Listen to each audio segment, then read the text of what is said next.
If you see something, say something. Police often use that phrase to encourage everyday citizens to report activity that could be signs of a violent crime. It's what the mother of the FedEx shooter did when she tried to warn officials about her son's behavior.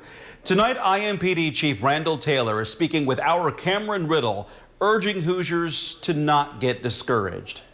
While not all crimes are predictable, IMPD Chief Randall Taylor is no stranger to urging Hoosiers to speak up and say something when they have information that could solve or prevent a violent crime. Certainly, we shouldn't be thinking that all these murders are acceptable.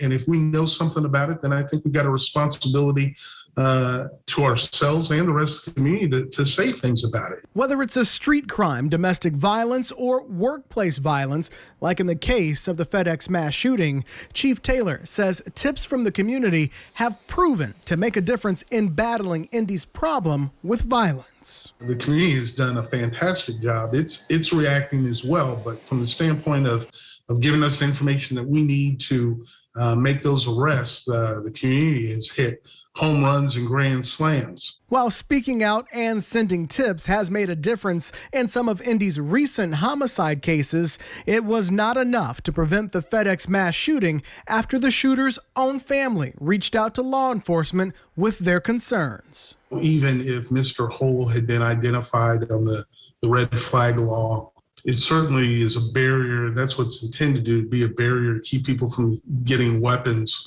But I don't know. No one knows what he would have done. Would he have circumvented that? Chief Taylor says he understands how people could lose faith in the duty of speaking up when a tragedy still occurs. He's urging Hoosiers not to let disappointment lead to discouragement. If you don't make the effort, then there's no chance, right? If you make the effort and it didn't work, at least you made the effort. Cameron Riddle, WRTV. Reporting the suspicious or concerning activity of a loved one can be difficult for people who don't want to cause any trouble in their families or face retaliation. But mental health experts say there are ways to avoid that issue.